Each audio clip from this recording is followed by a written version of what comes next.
La France a hérité du pire parcours possible. Ce mercredi, le tirage au sort de la Coupe du monde de rugby 2027 a eu lieu et a placé la France dans une poule avec les Samoa, les États-Unis et le Japon.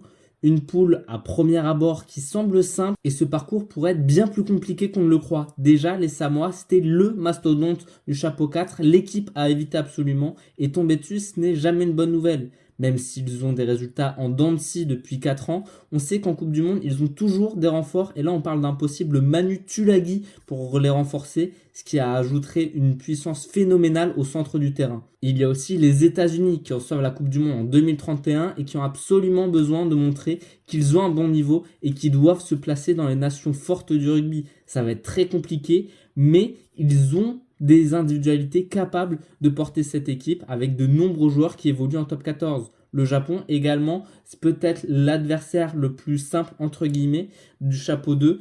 Et pourtant, les affronter, c'est jamais évident. On l'a bien vu, à la Coupe du Monde 2019, ils se sont qualifiés en quart de finale en battant l'Irlande et l'Écosse. En 2023, ils n'étaient pas loin de se qualifier également pour les quarts de finale, seulement défaits dans une poule avec notamment l'Angleterre. Viendront ensuite les phases finales avec un huitième de finale très probable contre l'Écosse, la bête noire de Fabien Galtier depuis qu'il est à la tête de cette équipe de France.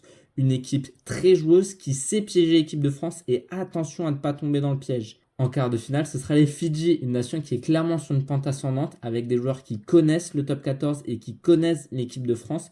Et surtout, plus important, ils évolueront quasiment à domicile, chose extrêmement rare et qui peut changer beaucoup de choses. En demi-finale, on ne va pas faire un dessin, soit l'Afrique du Sud, soit la Nouvelle-Zélande. Dans les deux cas, un mastodonte. Et donc, le chemin vers la finale sera éreintant avec de nombreuses équipes physiques qui vont faire mal aux organismes. Si on arrive en finale avec un effectif très amoindri, de l'autre côté du tableau où c'est nettement plus ouvert, ils pourraient en profiter. Donc attention, ce parcours facile sur le papier, clément comme on a pu l'entendre, ne l'est pas vraiment et la France aurait pu largement espérer mieux, comme l'Angleterre qui hérite d'un parcours très simple jusqu'à la finale. Alors à votre avis, est-ce que Fabien Galtier peut être heureux de ce tirage ou au contraire doit s'en méfier? Dites-le moi en commentaire.